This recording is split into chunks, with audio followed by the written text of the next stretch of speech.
welcome every one of you. We hope you're well, as we've got two very interesting and exciting guests tonight.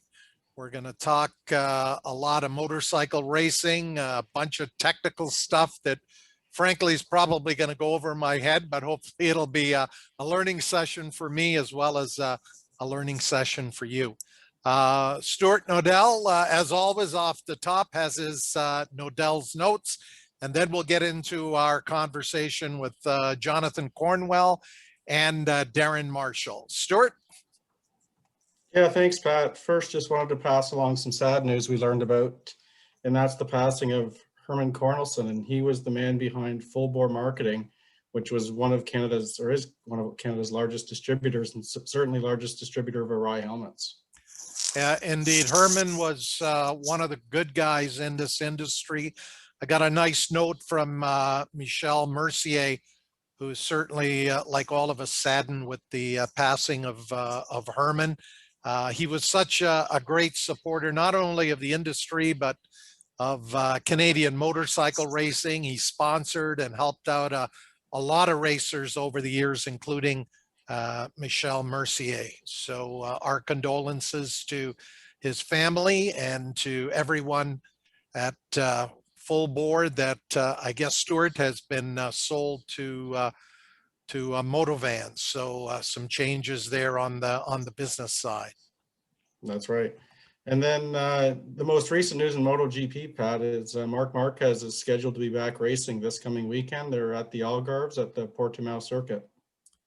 Yeah, that'll be interesting to see whether or not, he is anywhere close to 100%, because I think last year we saw that MotoGP has become even more competitive. The talent pool is immense. And I think there's more of a level playing field among all of the manufacturers. So I think he might find things a little more competitive from when he last raced in MotoGP. But that's a great circuit in the Algarve at Portimao. When I was there a couple of years ago, I had a chance to drop by and visit it. Spectacular facility. I think that's only about 13 or 14 years old. So that should be a great race coming up this weekend. For sure. And then this past weekend it's the beginning of a triple header at Atlanta, and the Supercross series ran, and Eli Tomac took the win there.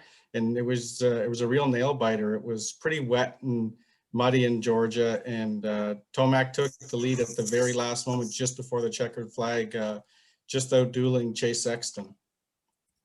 Yeah, that Supercross championship has been back and forth. Cooper Webb was very dominant there for about 3 rounds after Tomac, as he's done 5 times before, won at Daytona. So it looks like he's tightened back up what I think is going to be a down to the wire points race for the championship.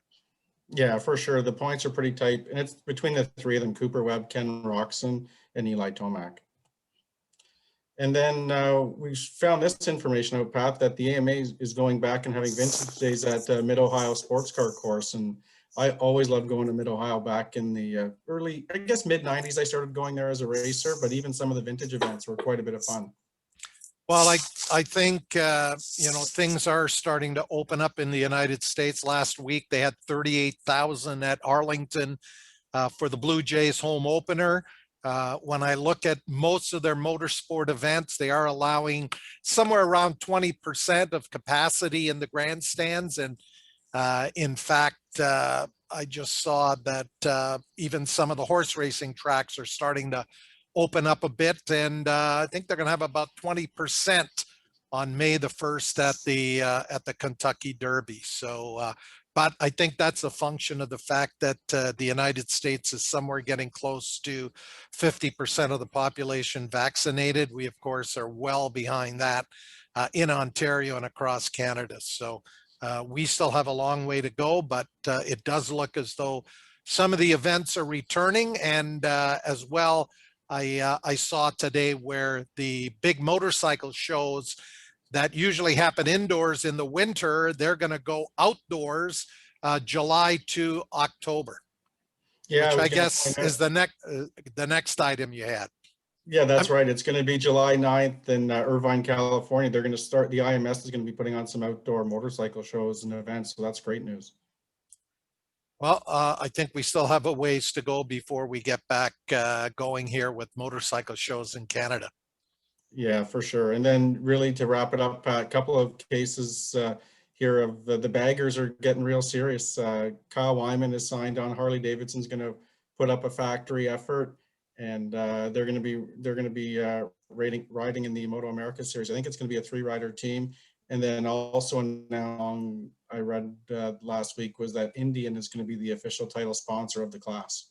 Oh, lots of good stuff happening there in the bagger class. I'm going to talk to Jonathan Cornwell and Darin Marshall, get their take on the bagger class. And of course, Darin, the last couple of years, has been working with Kyle Wyman on his Superbike ride in Moto America. Awesome. So that's it for Nodell's Notes, Pat. I'll let you talk to the guys and look forward to hearing you guys chat. Well, I really want to welcome Darin Marshall and Jonathan Cornwell. Jonathan was inducted into the Canadian Motorcycle Hall of Fame in 2011. I believe I was there that night. Jonathan was certainly a fitting induction and highlighted the immense contribution you've made to Canadian motorcycle racing. And Darin Marshall, with your 20 plus years of doing what you do, I'm sure that you're going to be in that Hall of Fame down the road. So first of all, Jonathan and Darin, welcome to Track Announcer's Notebook. How did this pairing of two of the great Canadians working with Jake Gagne come about over the off season? Jonathan, you were doing something I think a little bit different, and Darin, as we said, you were working with Kyle Wyman on his Ducati Moto America Superbike ride. Well, I got approached actually 2 years ago by Yamaha themselves. They were making some changes in their program. And at the time I was working with Olean's USA as a road race technician. And Yamaha needed somebody to help them. And so they approached me and asked me if I would do some on the side contract work with them, not officially directly with them at the races, but go to all the tests and then also go to be on call at the races, so to speak. So then Richard Stamboli was tasked with taking over the factory team. And he approached me last year in the beginning of the season and asked me if I would consider coming over to work directly with him and be part of his team. At the time, we were talking about maybe doing something with Cameron Bobier, but I decided that I would stay with Olean's for one more year. I wanted to make sure that some of the newer blood that they had hired got a good handle on how they do things, how Olean's works at the races. And I felt that I could contribute with just a little bit of, sort of background and help them get themselves their feet wet and up to speed. So I stayed for one more year. And then, sure, I think I'd like to try something different for 2021, and it might be a good time to step away from being affiliated with Olean's USA completely and do stuff on the side with them and have my main job with Richard. So that's where that's how I ended up there. Okay, and Darin, you were with Kyle Wyman Racing on the Ducati Panigale program for a couple of years, during which, Kyle Wyman won the Daytona 200. How did the move from Kyle Wyman Racing to Attack Performance come about? It's interesting. At the end of 2018, Richard and I had a brief conversation, and then he said he was just seeing what his program was going to be like for 2019. In the interim, Kyle Wyman had approached me. He had heard I was available, as I was at Yosh for many years before that. They decided to change. They wanted everything in-house, and didn't quite fit with my profile, so I didn't continue there. So he touched base with me in the fall, and then got back to me again when he realized he was going to go with the Ducati, and asked if I'd be interested in helping with that program. I was interested in that. And then within about a week or so after that, Richard called me back and just asked if still had anything on the go. And at that time, I'd committed to Kyle, so stayed there, and then was with Kyle for a couple of years. Then last year, through some various things, Kyle and I just decided that we wouldn't continue for mutual reasons. And then I guess Richard had heard that and ended up giving me a call, asked if I'd be interested in joining his program, working with John and Jake Gagne. He was looking to make some changes in the technical staff there, and wondered if I'd be interested in being the systems analyst for that side of the tent. So I was very excited to work with John, and very excited to work with Richard. So definitely looking forward to trying to contribute to success on that side.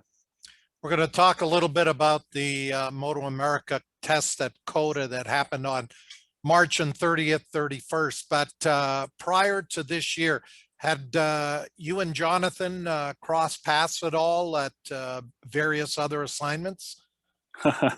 We were sharing a couple of photographs earlier this evening, and back in '93, actually, was probably might have been the first year where I actually ran across Corndog. And actually worked with him. At the time, he was riding with Owen Weichel, and they were doing the GTU series and the AMA on 600s with Jim Rashid and 4 and 6 and all that. And so it was probably the first time we actually, worked together. I'd seen him at the Nationals at Shuby when he was running the 250 and all those things. And then a couple years after that, we'd run across each, help him out at different things. And then when I started with the AMA racing back in 2000, he was in the paddock, and we ran across each other on numerous occasions, and in Canada, different events, and shared a lot of different conversations and a lot of different, thoughts of picking his brain on a lot of different things, helping each other bounce some things off. So it's been, 93, that's a long time. What's that, 40 years, I guess, of being connected. Yeah, indeed. Now, it's interesting that,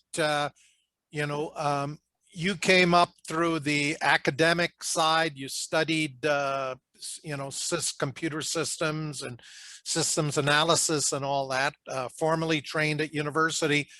Jonathan, you've done it the old school way as a racer, and then learning the suspension, and now as crew chief for Jake Gagne.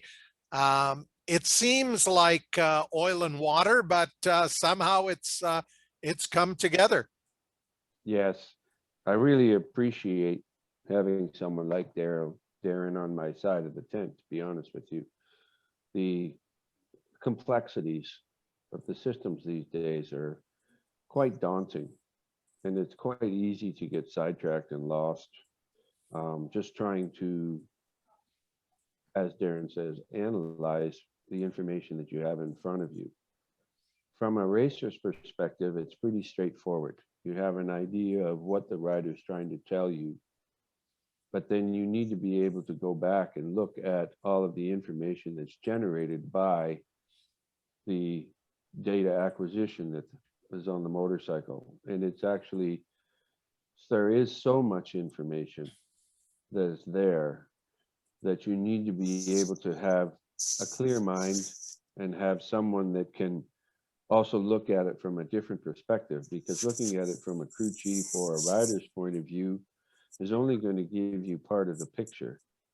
And you have to try to allow yourself to have enough of an open mind to be able to accept that maybe just seat of the pants is not necessarily going to give you enough information to be able to make the improvements that you're going to need to make to be able to apply the changes that you need to improve the rider's position and his feel on the racetrack. You can only go so far by doing things mechanically nowadays. The electronic side of things has so much more influence on the mechanical side of things that you actually have to have enough of a awareness of what the rider is trying to tell you, so that you can apply the information that's being generated by all of the systems that are on the motorcycle and select the correct areas that you want to apply the changes to have the effect that the rider is looking for. And those things are, like I said, it can get quite daunting because it's quite easy to get sidetracked. Both myself and Darren and Richard, we all have times when you're looking at the data and you just kind of go like that, and you know the guy that sits beside you is looking at it from a different point of view, and they can bring you back online and say, okay, wait a second, we're looking at this window on the computer, but it's only 10 meters on the track. We gotta try to stop focusing on just that part and look at the bigger picture. And so that's what's been very helpful in having someone like Darren with his skills on board. Darin, you've been at this AMA stuff for over 2 decades now. How has the technology and the amount of data that you're getting back from these bikes evolved from, the early 2000s to 2021, where I'm sure at times it's almost like information overload? Yeah, we could certainly fill hours with that. Pat, I'll try and summarize in a couple short minutes. Originally back in 2000 with Honda, with the RC51, was really, they were just introducing data acquisition onto motorcycles. It was really foreign to almost everybody. My wife reminds me that when she met Merlin Plumley, he said he actually called me a unicorn because it was difficult to find people that had computer skills that knew how motorcycles worked, because it wasn't it was never there. They didn't have computers connected up to the motorcycles. Fuel injection was just coming into its prime. So originally it was small boxes that you could adjust fuel injection parameters and ignition. There was no strategies like we have now, but you had all the data logging for either engine parameters, and you had wheel speed, suspension. So then you could manipulate a little bit of traction control on your own by being able to get the wheel speed sensors and doing some calculations, figuring out slip. But then you just basically have to be detuning the motorcycle, and it was only everywhere it was a whole track. The biggest improvement was probably 10 years ago, where the technology was such that they could now sectorize the track. So you can go and break the track up into basically a sector for every corner. So now you can adjust the computer systems, all the systems on there, you can adjust them by corner. So if you want full power in one sector and then want 10% power in another sector, talking extremes, you can do that. You want engine braking to be certain in 3 or 4 different corners, you can adjust every single sector to have a totally different performing system for traction control, wheelie control, engine braking, torque control, all that aspects. The amount of data being collected, there might have been 20 sensors back in 2000, realistically speaking, in channels. Now there's hundreds, combination of math channels and analog channels. And then now, again, in the last decade, especially with the coming of magnetic rally, is being able to model all the changes that you make to the system. So, you come in, the riders are looking for more or less engine brake, your power is too much, too little here or there. You can make changes to all those systems. And then with the modeling, you can actually run those changes against your previous session data and see what the differences are going to be. So you can quantify your change before you go on the track, as opposed to thinking, I wonder if this is enough or that's not enough. Because it's, electronic control is really nice, and the computer control problem is it's easy to get carried away, and if you take it for granted, it can really potentially hurt riders, and it can really cost time on the track for sure. So you got to be very respectful of it, in my opinion. But the amount of increase is, it's the same thing as computer power. If you look in the year 2000, what your computer could do compared to what you can do now in 2021, you know, the amount of power and processing power and the amount of data you can process and analyze, it's been a similar progression with motorcycles. And especially with the magnetic rally stuff that's come on board, has opened up a huge amount of technology that was never available before. And it's pretty amazing what's available, you know, to the teams now. Jonathan, you were racing back in what some would say are the good old days, where the rider was maybe more important than the machine and all of the data and the computer, you know, technology that's built into these bikes now. How do you look at it as a crew chief in 2021 of a bike that's really a computer on two wheels that goes pretty fast? There's no change in that part. The thing is that the data acquisition and the amount of computing power that the motorcycles have and the amount of processing that they can do, you're still reliant on the rider. So the rider Absolutely. is still 80% of the equation. And what is really important is the relationship that the team has. So the crew chief, the data analyst, the chassis mechanics, you're all working together and trying to pull on the rope in the same direction.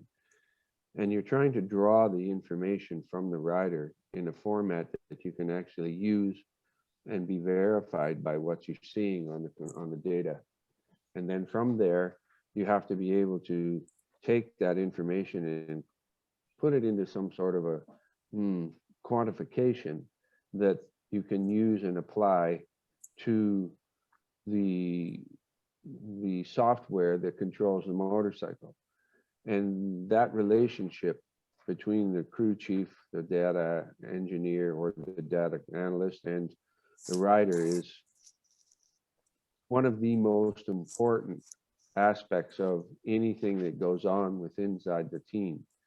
If you don't have the ability to draw the information out or have the confidence of the rider for them to believe that what you're doing for him to improve his ability to take the motorcycle to the next step on the racetrack, then you're never going to get, or you're never going to accomplish any sort of improvements from that, because it's a very, very fine line of trust.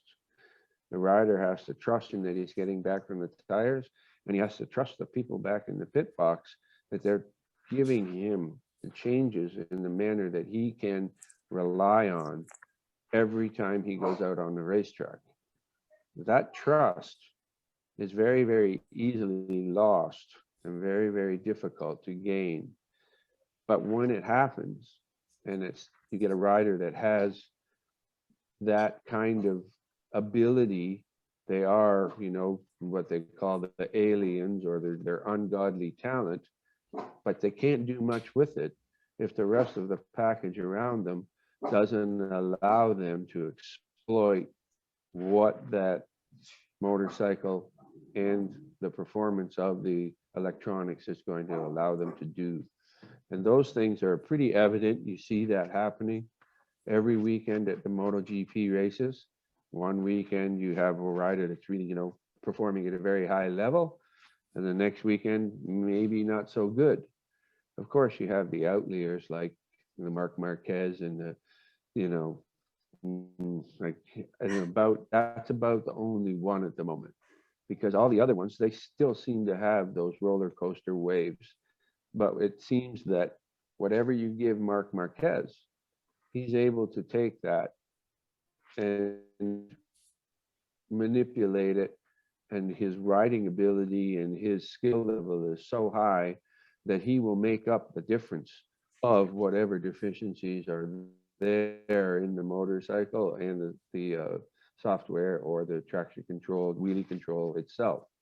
So, you know, but he's not going to do that on his own. He has to have that group of guys in the pit box that are going to help him get there. Again, for those who have just joined us on Track Announcers Notebook, our guests tonight are Jonathan Cornwell, crew chief for the Attack Performance Yamaha, that's going to be ridden by Jake Gagne in Moto America this year, and his, I'm not sure, the computer engineer, data acquisition specialist, Darin Marshall, have joined us. And if you've got a question or a comment for either Jonathan or Darin, you can hop on the Q&A and just put it up there, and we'll get Stuart to address your question or your comment. Darin, Jonathan talked about the riders' trust in the team that's in the pit box behind pit wall, tuning and trying to improve that motorcycle. You haven't done a Moto America races yet with Jake Gagne, but you did have the test at COTA. What is the trust level like? Because you came out of there, I think, second fastest on day one behind Baz, and then I think you ended up second, went faster on day two, second fastest on day two. Were you guys happy with the results from the COTA test, given the fact that Jonathan was there, but you were looking at computer screens for a couple of days back in Dartmouth, Nova Scotia, looking at all the data? Yeah, it's a couple of things in our question. One thing, just to further on with what John mentioned earlier, is one of the things that the data acquisition has brought is an ability for the riders to really quantify what they're doing well and where they need to work on things. We have, especially if you have a 2-rider team and you have 2 fast riders, the ability to overlay different laps for the different riders, and they can see what's really working for another rider. What is he doing through there, and they can go home, what I like to call homework. You go through with the riders, go through a lap with them. If you have another rider, overlay that, and they can then take that home. And the riders that are really consistently at the front, they'll do their homework. They'll look and see, and that hasn't changed in the 20 years. I was there the first year when I was with Honda. The riders that really wanted to hone their craft would go. They'd make a point of sitting down, going through the lap, taking home, take a little bit of homework with them, come back and finding time. In Jake's case, we did that with him at one of the first tests in Buttonwillow. They were out there testing, and again, same thing with the remote stuff, went through, and then being able to put it up on a screen so Jake can see it, walking through a lap, and compare it against a lap of Cameron Bobier, who had gone faster than him the year before. A couple areas showed him where he was losing all the time in a couple areas, and what was doing different. He went home that night, he came back the next day and was immediately a half second quicker just by doing some homework. So there's a huge advantage to the riders to both see what they're doing well and see where they can improve. So that's for sure an area. With Jake, I think it started out pretty well. We took didn't make huge big steps. In my opinion, they were all calculated, so I guess I don't really call them huge, but compared to what he had been on, it was quite a big difference for him. And at the end of the first test, he's speaking with Corndog and was saying, or John, I guess we can say we're all friends here. We can call him Corndog.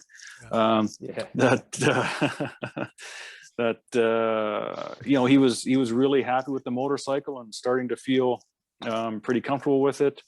And continue to make changes and try things in incremental steps. Had one hiccup during the test towards the end of it, and he came in because the bike wasn't reacting the way he wanted to. We were able to quickly react to that and recover from that, and went out and did some great laps. And then at COTA, continued to work on a lot of the riding. We did chassis work and electronics work and all the different strategies. But at the end of the day, second day, I believe the comment was, Corndog, you think he came in, he was actually visibly excited that, yeah, that's the way the motorcycle should feel. And he was able to, he could ride that motorcycle that way all day long. So I think my perspective is that he has a lot of trust in his crew. And I think he's generally excited to have people that are going to work, as hard as he is going to try to, get him to the front consistently. Seems to me that's my impression of him. Yeah. Jonathan, I know we've got some questions. I'm going to go to Stuart Nodell in a minute, but because you are an ex-racer and you are the crew chief, does that create a special communication channel, if you will, with a rider like Jake Gagne, where he knows you are speaking from a platform of authenticity because you have raced the Superbike, maybe not as fast as this, but you've been there, you've been down that road. What is that relationship like?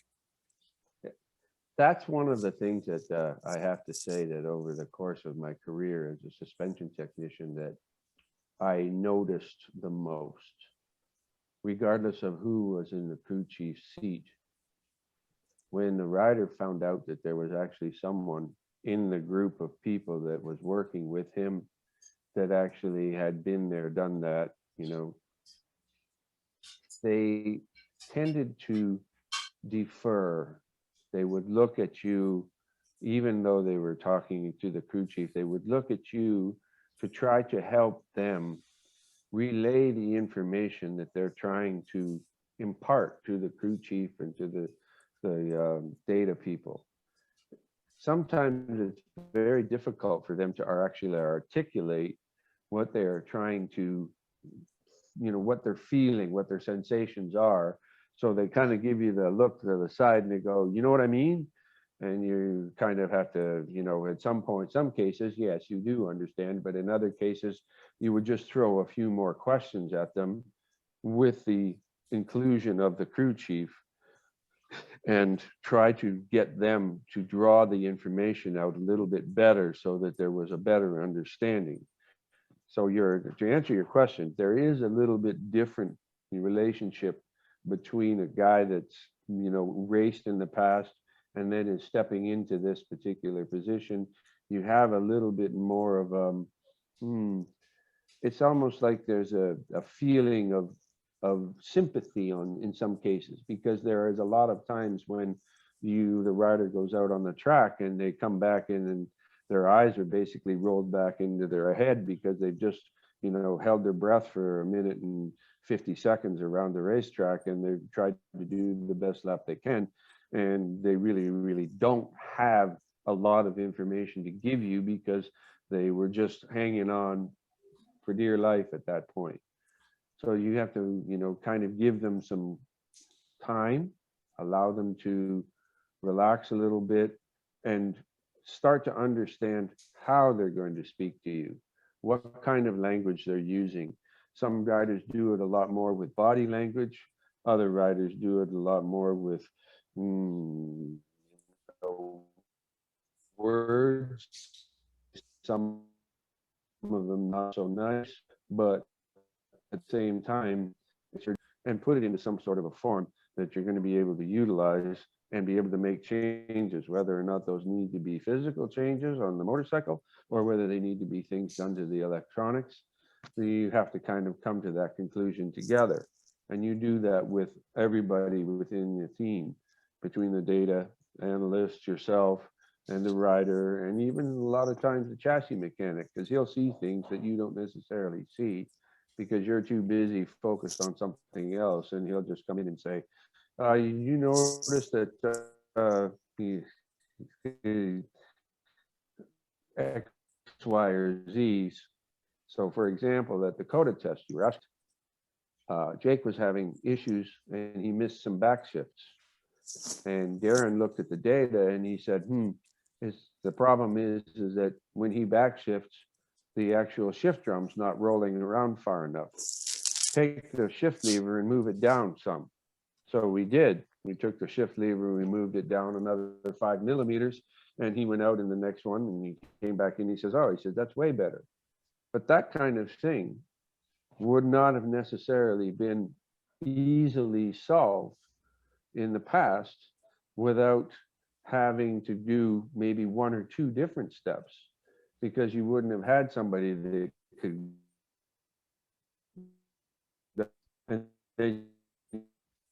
you could say, well, look at something else, or maybe you would have said to the rider, we'll try something different. But in this case, my feeling was after the Dakota test was that Jake's confidence has only been increasing step by step. I will say that we never actually tried to go for a fast lap. All of the times that we did were with race tires. We made it a conscious importance on trying to do a fast lap. I was trying to get Jake to understand the behavior of the bike when the tire starts to go off, and then be able to go as fast as he could, or close to what he could do with a brand new tire with a used tire. Unfortunately, with the way that the tires work at that track, and also the way that the selection of rubber that we had, it didn't necessarily work out that well. But I will say that Jake's riding from the beginning of the week or from the beginning of the test to the end of the test only got stronger. You could see that his Yeah. when he came. Yeah, I think we're having a little bit of trouble with Jonathan's audio. Stuart, let's go to you for the questions. Hopefully Jonathan's audio corrects itself here in a minute, and cover those questions that either Darin or Jonathan can answer. Yeah, thanks, Pat. I guess we can start with Darin. And considering both you guys have the experience that you do have in road racing, do you have an opinion on the Canadian Superbike series and what's going on for 2021? Do you still get a chance to follow the national series here?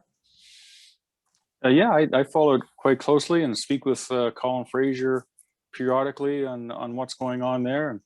I think everybody's aware just the Canadian inter-province restrictions are much more significant than what throughout the US, so it makes traveling even across the country domestically a little more difficult. So currently unknown there. I know everybody's looking forward to having some racing across multiple tracks and multiple provinces this year, but it's kind of a wait and see. And unfortunately in CSBK's case, they can't wait till a week before to decide if they're going somewhere, so they'll have to make a decision before June probably. And in the current climb of cases in places, you can see that the restrictions aren't likely going to be lifted in time to allow a Schumann-Acme round as an example. So it might be confined to an Ontario series or something like that. But I'm certainly hoping for everybody that's involved in the Canadian series that they're able to get some races going this year, though, for sure.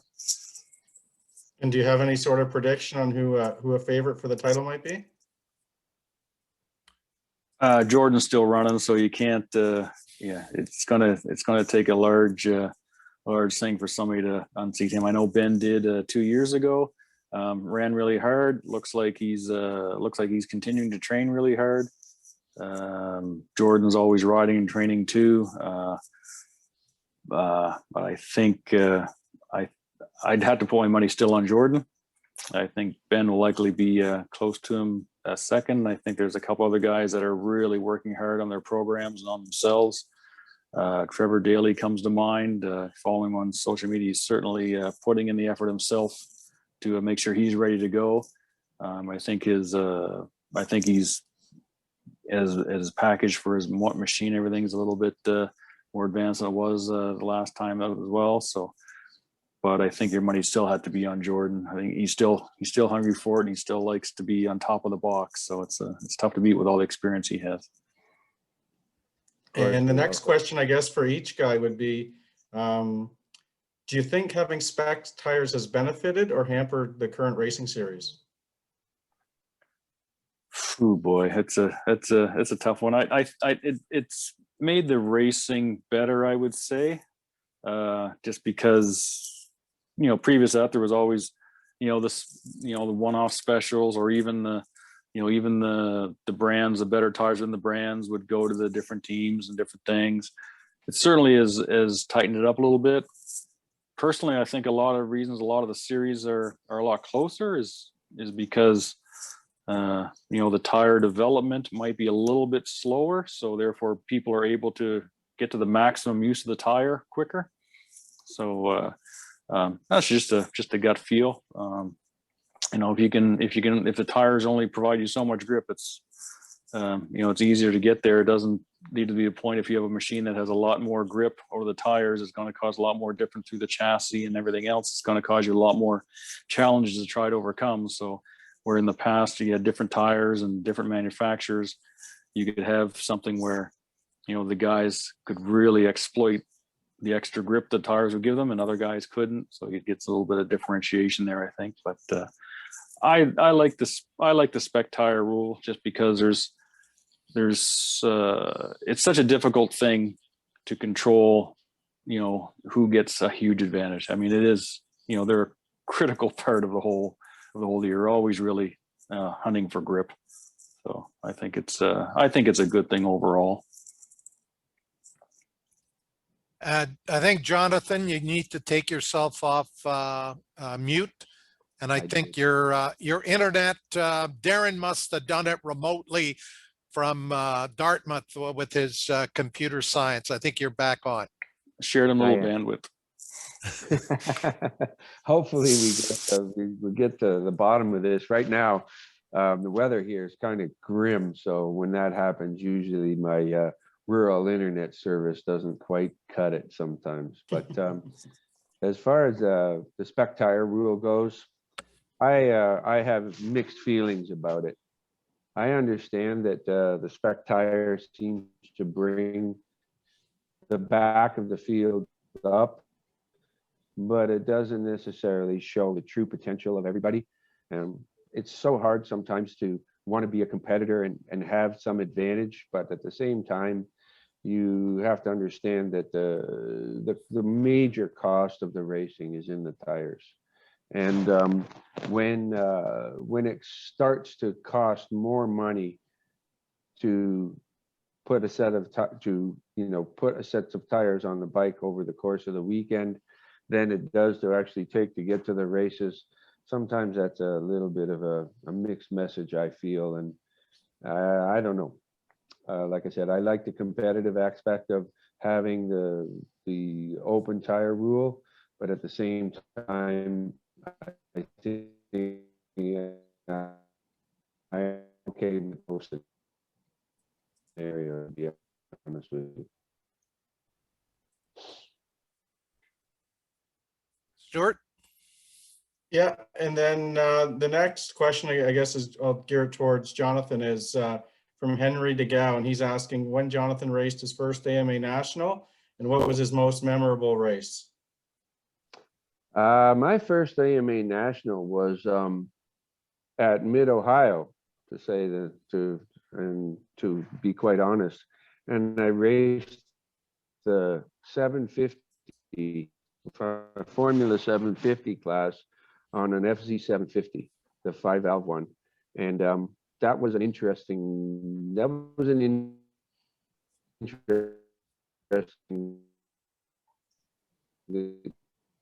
by just about everybody, including the ambulance in some cases. But yeah, it was that was good. And as far as the most memorable race for me, Henry, all I can say is that there've been so many of them that I really can't pick one out. I just remember them when other people come and talk to me about them, and then I go, oh yeah, I remember that race. But to be actually to put a finger and nail it down to one particular race, I can't do that.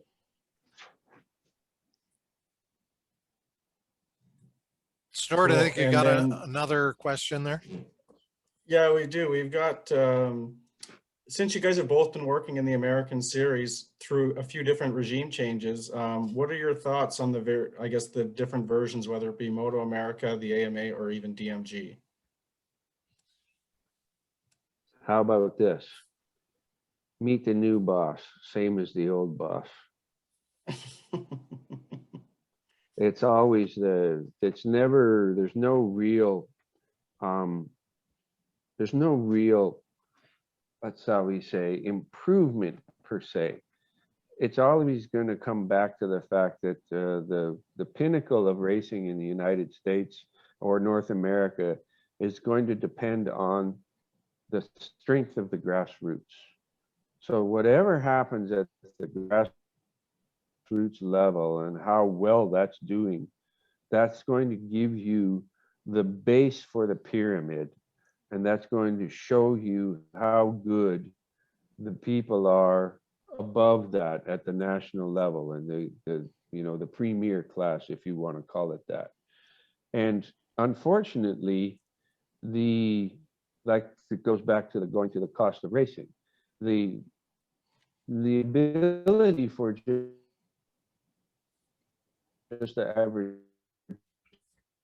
guy to put together a program and go and race at a national level, a lot of their time doing regional races, WIRA races, NESB races, just so that they can afford to get enough seat time and maybe get some background money and some support to be able to go and do one or two Moto America races. The Moto America races themselves are really well done. They're organized very well. They're done just like any World Superbike race or MotoGP that I've ever been to. Unfortunately, like I said, you got to rely on the grassroots level to be able to get enough talent to want to be able to push it and carry it and bring it up to the national level. And that's the thing that everybody has to do. And to touch on another point, one of the things that Darin and I have actually discussed, and also Richard Stamboli and I have discussed, is the fact that it's not just the riders. It's not the riders or that aspect of the series that's the most important that we need to improve. What we need to improve is we need to improve the technical level. We need to improve the people that are actually there to support the riders, bring up that level, make sure that the chassis mechanics, the data engineers, the crew chiefs, that they have a really good grounding and background in the racing part, them up to a higher level and find like the Garrett Girls and the Cameron Beaubier, the Jake Gagnes, and mold them. But you're not going to do that if you don't have the proper people in the background that can actually help those people achieve their potential. Stuart, I think we got a couple of more questions there in the Q&A. Yeah, we do, Pat. Actually, Jonathan brought up a great point, and it leads to the next question is, what are your guys' thoughts on the O'Valley bikes as being again, building that grassroots and the foundation of racing? Where do you see that going? Darin, you want to handle that? Yeah, I think any opportunity to provide younger people with appropriate size motorcycles and actually specific style motorcycle as opposed to a converted Z50 or a converted PW50 or something like that, actually have a road oriented motorcycle, be able to have people build the skills there right from the start, I think is great.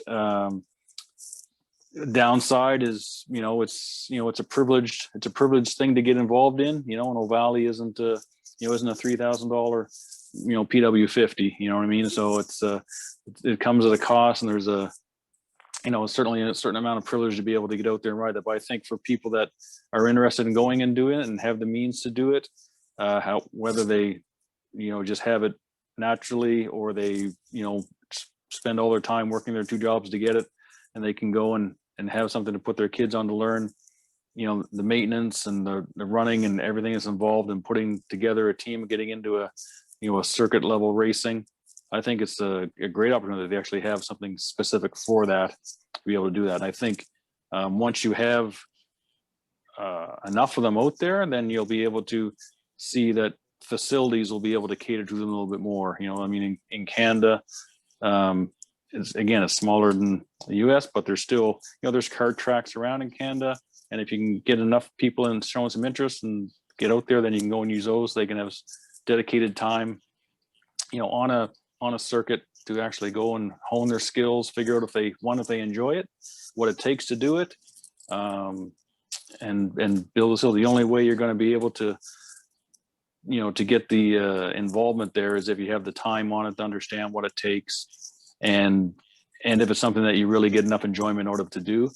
A little bit of a concern is, people start getting their kids out into the organized things at 4, 5, 6 years old. By the time they get to be 16, 17, 18, they're burnt out of it, and they haven't been a chance to do it, right? It's a big thing you see in the motocross world, right? The kids have been in since they've been 4 and 5 years old, and they're just, there's so much pressure and everything by the time they get to their teens now to actually recoup costs and make it big, that, the fun of it seems to get lost on them. And I think you end up getting a lot of, other issues that come with that. But I think just the ability to have purpose-built motorcycles available, I think, is fantastic. Jonathan, you started when I think you were 6 years old. Your dad got you, was it a little Indian, and that's how you got started? You learned to ride? Yep, I had a little Indian with a Briggs and Stratton. I think it was a 5-horse motor in it. Yeah. One question I wanted to ask you, you've ridden just about everything: motocross, flat track, you've done hare scrambles, road racing, of course, ice racing. What was the sport that you enjoyed for just the pure pleasure that you felt you were sort of the most skilled at? Was that flat track? Yes and no. Flat track came with a lot of pressure. And as far as the pure enjoyment, at some point during any weekend, I enjoyed some of it, all of it, in fact. Looking back on it now from, this position where I'm at, 59 years old, and like I said, I've forgotten about more races than I can remember. But each race, when someone brings it up to me and says, I was at such and such a place, do you remember that? It takes a bit, but eventually, they start talking about the day or whatever, and you go, yeah, I do remember that. And I think that's probably what I enjoy the most, is being able to go back into the memory banks with other people and share my experience with theirs, because they were there to watch it and to enjoy it. And I was a participant, but looking back on it from where I am now, I think I enjoy it more now, thinking about how much fun it was back then than I did during the time. Back then, it was just, everything was such a hectic schedule of trying to get everything ready to go to the next race or to finish up that one and make sure that you had enough money that you could actually put gas in the truck to get home, all of those kinds of things. And like I said, at the time when I was doing it, there was a lot of really good moments, but overwhelmingly, you were just trying to make it so that you could get to the next race. And one thing that maybe a few people on Track Announcers Notebook tonight aren't aware of, for a couple of winters, you went over to Sweden and you raced the spike tire competition over there. What was that like? And did it help you with your road racing and the other racing you did after running with those guys? That was a really different experience. Those people that do that sport are definitely out there. Like, it doesn't really relate to anything that we have here. That the whole format is a blend of flat track racing kind of intensity with speedway style short races, and then having to be the setup of the motorcycles is really critical. So then that's a road racing thing. But overriding it's mostly the people that do that sport. We are definitely enthusiasts, because there really is no money in it. There's really no glory in it, really. But it sure is a lot of fun to do it when you actually get out there and you figure out what you're finally doing and how much lean angle, how much speed you're carrying through the corners, and just trying to get your head wrapped around the competitive aspect of it, and you look at the starting grid beside you, and you know you have a guy from Poland, 2 from Russia, or the next heat you got a guy from England and then a couple from Austria. That aspect of it was pretty neat. I really enjoyed that part of it as well. I really did like that, those 2 years. Well, we're a couple of weeks away from the opening round of the Moto America season at Road Atlanta. Darin, what are you and Jonathan going to be working on for the next couple of weeks? And have you sat down with Richard Stromboli and with Jake Gagne and set down some goals that you're looking to accomplish in 2021? Is the championship been clearly stated as the end goal? Yes. Yeah, for sure it is. Always. Yeah. You know, within the team, that's the goal. So which rider it is, obviously we have a preference, but one thing, you know, Richard's team is a team, which I like, in the fact that both sides work together, you know, to get both riders to the front, and then come race day, see who beats each other on the track. But it's there, you know, you're not holding back information. I've been on other teams that haven't worked as a team. There's basically 2 independent teams under the same tent, but this one here is really, so far, really cohesive, and I think it's going to continue to be that way. So you're always looking there. But yeah, for sure, the goal is to win the championship.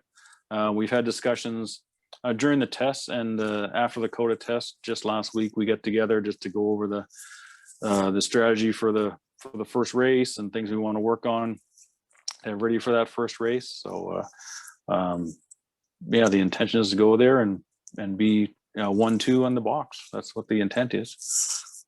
Jonathan? Yep, same thing. You know, that's like I'm also the suspension technician for the team. And so Richard is constantly leaning over from his side of the table to talk to me about, you know, any concerns that Josh has. And I don't particularly have any reservations. Or actually, I don't have any reservations. I would really like to see Jake have a good year. He deserves a good year. He's worked really hard and he has paid his dues. So if Darin and I can help him achieve a championship, that'd be awesome. I'm so happy for Jake in that case. To be honest with you, from my perspective of it, I'm not all that bothered either way. I just want somebody to have a good year.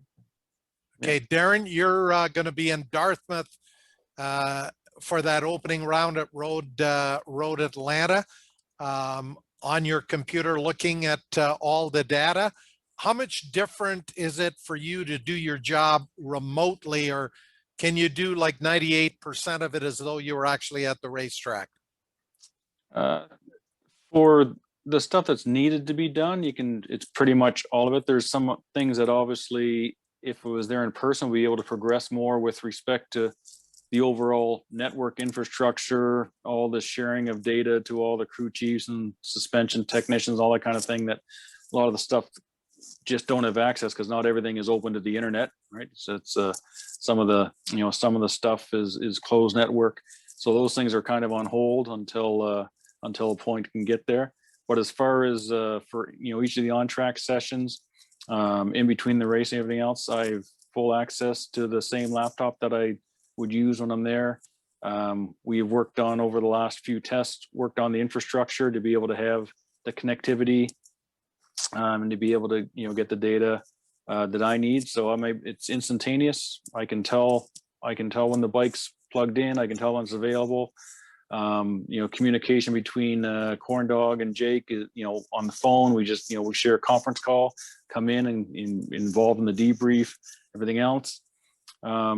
Biggest thing is if there's issues, if there's an issue with the machine, that, sometimes you want to go and inspect the harness, or, turned on, turned off, see what the dash is saying. Some of those things, you gotta relay it a little bit.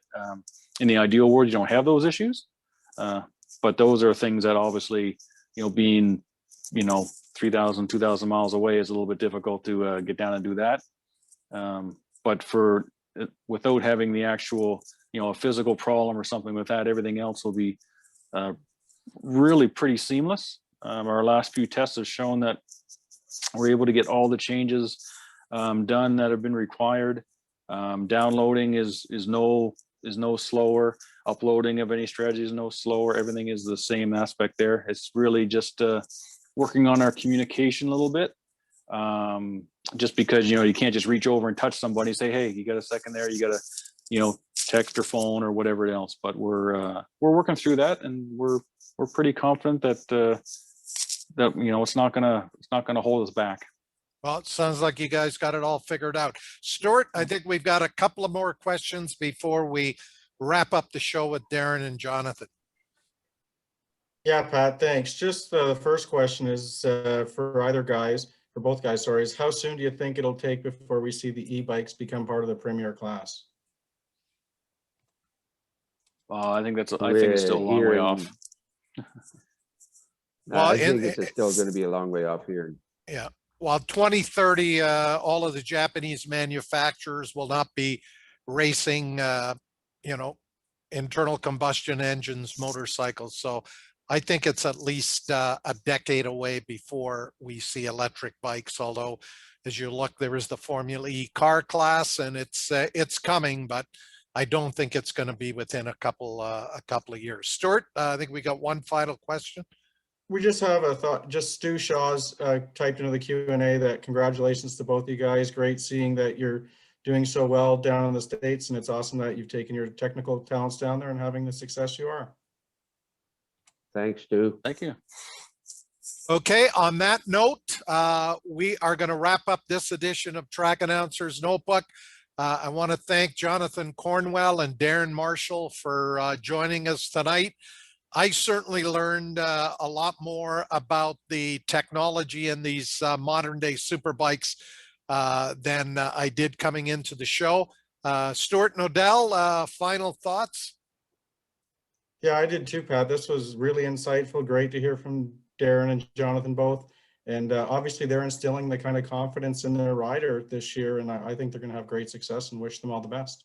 Well, Darin and Jonathan, would love to have you back on the show, maybe halfway through the Moto America Championship. And I'll leave you with this scenario. Final round at Barber.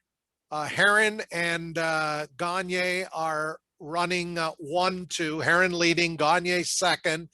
And are there any team orders if allowing Gagne to go around Herrin for first, because Bobby Fong or Loris Baz is there in third?